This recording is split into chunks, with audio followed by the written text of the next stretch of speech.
Welcome to Google Ads Unleashed, the podcast that helps you harness the power of Google Ads to increase sales for your online business. In an ever-changing Google Ads landscape, we uncover the latest strategies, techniques, and best practices for creating effective ad campaigns that deliver real results. And now your host, Jeremy Young. Hello and welcome back, guys, to Google Ads Unleashed. It's been a while. You probably missed out on a couple of episodes in the past weeks. There's been two reasons for that, really. The first one was it was Christmas and New Year, so the Y&D team was completely off. We all had a lovely Christmas and holiday time, recharged after a very, very stressful Q4, and hopefully so have you. Really, because for all of us marketers out there, it's the most intense period there is, and naturally you will want to sort of try and recover and recuperate as much as possible. But I had a double whammy on the 2nd of January. I had my tonsils out because they sort of tried to kill me, and it's taken at least 2 weeks now since divorcing my tonsils to really talk again. You can probably still hear it in my voice. It may have even changed a bit since the last time you listened. So for that reason there hasn't been a podcast, but we're back now weekly with all our usual routine, and I want to really start with a bang. So basically I want to tell you just what we've done with a client who has come to us at the early stages of Q4 last year. So I was introduced to this person via a friend who is given a comprehensive e-commerce course, and this particular student was in the e-commerce course, but learned about myself, and he sort of presented, I'd say, symptoms of which I really call quite typical in Google Ads is, no, he should be doing it, no, it could be a powerful channel, no, it could help boost sales, but it's one of them things, I've not taken it seriously, not really done anything with it. I think basically scared of the interface, scared of making mistakes, sort of the common sort of issues. So he's come to us, and I had a look at the shop, I had a look at the situation, and the sort of starting measures were perfect for us, right? So they already had good turnover, north of 50,000 euros a month, sometimes even up to 100,000 euros a month, usually mostly using Meta ads, so on Instagram and Facebook. So he's been sort of working quite a lot in that area already and sort of becoming comfortable in front of the camera, creating content. So all of that is good. The next starting measure, good margins. So I can reveal this client sells knives. Yeah, so very high-end, expensive knives costing hundreds and hundreds of euros. Lovely one. I had one gifted for Christmas actually as well, which I am so by the way, I locked I unpacked the Christmas gift, the knife, and the first thing, I'm not joking, is what I've done. I cut myself within the first 2 seconds of unpacking the knife, which kind of speaks to the quality of the product, right? So it's not only good margin, but massive really, really good quality product, great packaging, well presented. I'm still using it now. It's a really, really good knife, but compared to all of the other knives of that sort of knife niche, I would like to say, it's been rather sort of cheaply priced, still on like in the lower third. So for Google that was perfect as well. The online shop was good, I had plenty of reviews, everything's looking great, it's not a disaster. And the most important thing, the client was open to suggestions and malleable, right? Too often we get people who want to work with us and then tell us how to do our job and know things better, instead of just being open to receiving criticism and to do changes, right? So we've changed quite a few things. We changed the offer. We changed a few other things on the website. We changed a few things in the back end. We also made quite a few suggestions already further down in the collaboration of what new products to get in order to satisfy more search volume, etc., etc. So what I'm trying to say is you can't, to put it very bluntly, polish a turd, right?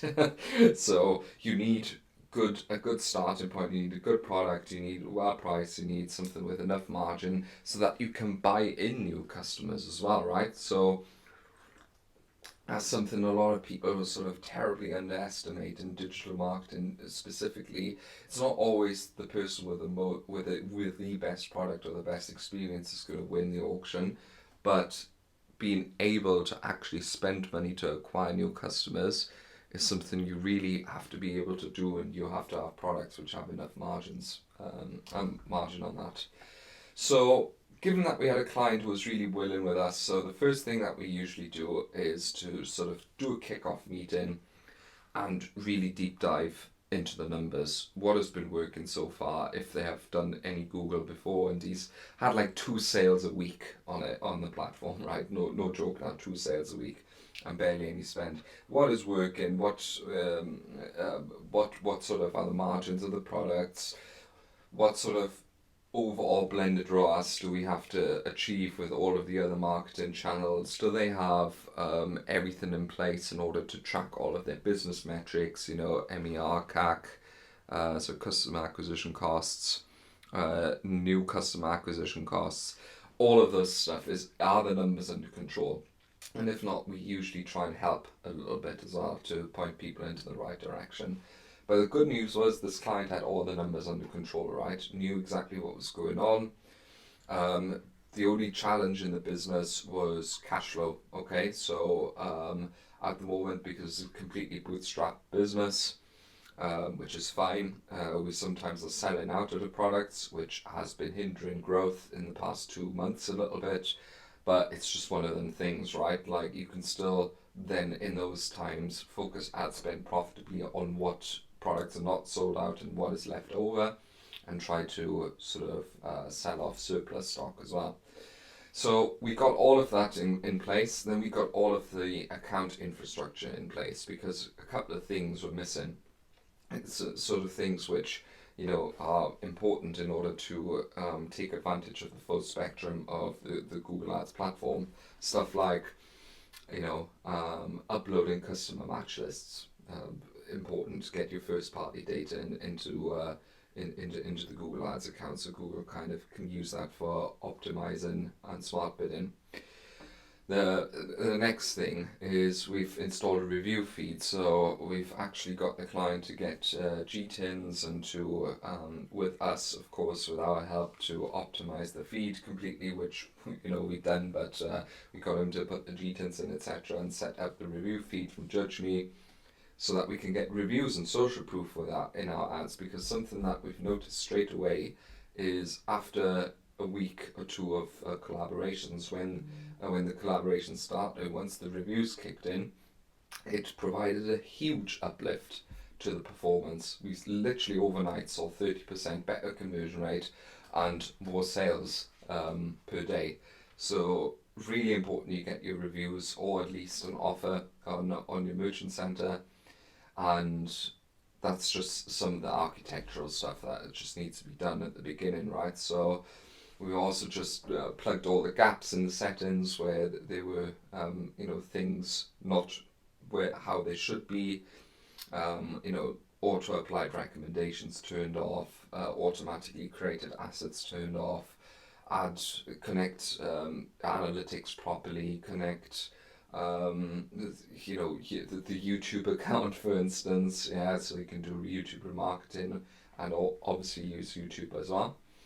And then we got into what I've already sort of mentioned, feed optimization. We've done our keyword research. What do people search for when they search these nights? What sort of negative keywords can we pick up straight away as well, right? So he's been running a search campaign only so far. on quite little budget, which has been doing surprisingly well. But how much of rubbish can we pull out of that campaign, right? How much can we use to already know what works? What can we use to inform our product titles? Feed optimization is the absolute go and enter of e-commerce and to make PMax and shopping work. So we did all that sort of in the first week. In the second week, we actually built out the entire ad account. First of all, just the cosmetic stuff, all ad extensions, just put everything in so that it looks nice. Build a brand campaign. The brand campaign is not really driving that much sales. I'd say at the moment it accounts maybe for about a third of all conversions in the Google Ads account. Sometimes it's more, sometimes it's less. On a third is pretty good. But because the Google Ads account had such little conversion volume, we built that one first just in order to drive conversions as quickly as possible, just to pump some data through the Google Ads account of our ideal audience, right? So we did that, and the brand campaign, because it was November and December, naturally was quite useful for Black Friday as well.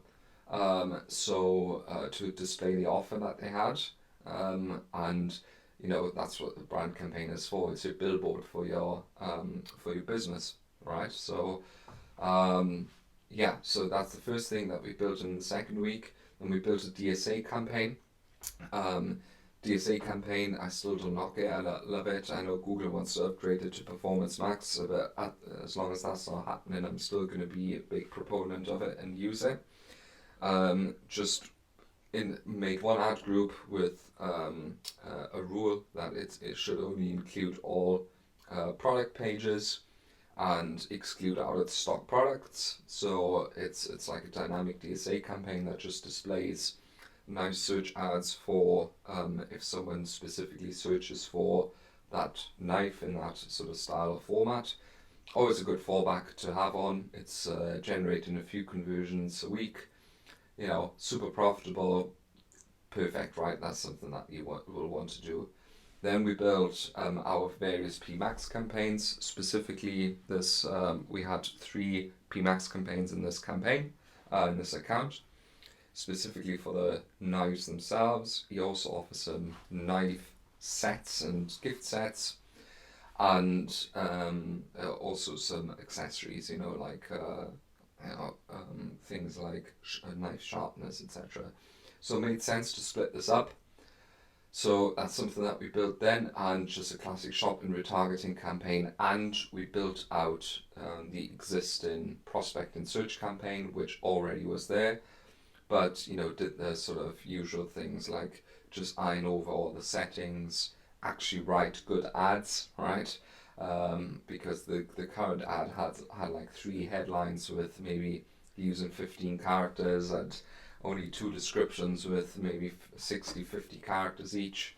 So just sort of using our keyword research and obviously a bit of copywriting, we sort of found, and using also the information from all of the customer insights that we got from the kickoff call to try and address the pain points of the buyer of this knife, and to just set it up for success. Then we let it run, right? So sometimes you can overdo things as well, and specifically because we started in November, we didn't really have much time, so we just wanted to maximize the performance during sort of the last parts of Q4. And we also used this time whilst we were just trying to push as much budget as we can within our ROAS targets and within our blended ROAS targets, to sort of use that keyword research which we've already had, and to sort of inform the clients and to coordinate with the client the next steps that we're going to do and undertake to grow this account, because there were, for instance, a couple of knife types which he could still make and order in, which we can then offer and satisfy more search volume. Or for instance, there was quite a lot of volume around knife gifting sets, right? So he's bought boxes now to sort of build gifting sets so we can satisfy that search volume, etc., etc. So what we've done is just to set the sort of foundations of what can we optimize beyond the click in order to grow the Google Ads account now already in this Q1. Naturally, we're hindered a little bit by the resources because he's sold out a lot. So this is just a business problem. So we just have to focus now on making it as profitable as possible. But this is what a real Google Ads consultant should be doing, is not just work with what they got, but to also identify where are the gaps and why are certain things not working and what can we improve, and also how can we systematically build out this shop in order to maximize and cover as much search volume as possible in order to make as much money as possible. So now I just want to talk a little bit about numbers, cost and conversion specifically. So I'm just going to go on a monthly view because it just might make sense. So let's have a look at August. At August we spent about €800. So bear in mind we flew in at about end of October, mid-October, and then November is when we really kicked off. We are looking at 12 sales. You know what? Let's put CPA in as well because I think I don't want to talk about ROAS much because I don't want to give away too much information. But CPA is probably sort of good idea of the entire account, and this contains branded and non-branded. So the previous search campaign had a lot of brand revenue in there. So this contains mostly non-brand that has actually sort of contributed to this sort of to this sort of drop in CPA and to these rise in conversions. Our sort of main introduction was to sort of split, the non-branded and branded revenue into the various campaigns just to control that a little bit more. So in August, we're looking at about 800 spend, 12 sales, CPA about €70. In September, we spent about €480 with one sale only, so CPA €480. October is when we sort of started to kick things off a little bit, but it was really November. We've spent €1,500 with a CPA of 216, so 7 sales. And I know it's Q4, so before you go on, etc., it's Q4, etc., but even January is already looking juicy for especially the limited stock that we have. But in November we spent 2,000 with a CPA of just €30 and 75 sales. Super profitable for the client. Exactly what they needed as well to generate the revenue in order to buy new stock. And in December we spent €3,500 only with 150 sales, and again a CPA of €25. This month we're at about €2,100 already, so I guess through the entire month we will be surpassing December's spend, and we are at 65 sales, so that's about a €32 CPA throughout January. So we could push a lot harder and generate a bit more volume, but that's not really what we want to do at the moment in this account, just because we need to be a lot more profitable generally. So and we achieved all this really just by doing the basics right, guys. And there's no secret hack. Google is not that difficult. You just have to get the basics right, do them well, and you'll already bowl out 95% of competitors just by doing this. And the client's happy, we're happy, and I can't wait to see where we're going to take this. Just bear in mind the average order value of this is absolutely enormous, and we also have not only a high average order value but a great margin on it as well, over 70% margin on those knives. So this is just a dream client to work with, and we're generating great results. So, and it's just by doing the basics right. And I can't wait to grow this. So if you want to experience and see something similar, if you, with your brand, or if you find that you're stuck with Google and you don't know how to get to that next level, don't know what to do next, what levers to pull, what you can do in order to get to that next level, then there's two things that we can offer you. First of all, coaching. Just head over to our website. You can see our online course, which will have a massive revamp now in Q1 and Q2 as well, with loads more content, lots more up-to-date stuff. A big segment on tracking, which is going to be massive this year, which I'll be doing a podcast about, no doubt, as well. And the second thing is, of course, the agency. Have a chat with us. Maybe you'll want to sort of see if you're a good fit, if we're a good fit, if we can help you with your sales. And yeah, it'd be lovely to chat to you. So not the biggest account, but a massive success story. Can't wait where to take this. Let's start new year with a bang. Hope you do as well. Thank you for listening, and I'll see you in the next podcast. Thank you for listening to Google Ads Unleashed. Be sure to subscribe wherever you heard this podcast so you never miss a future episode. If you found value in today's podcast, please share it with others and leave a rating and a review. For more information or to connect with Jeremy, check him out online at www.younganddigital.marketing. Thanks again for tuning in, and we'll see you next time.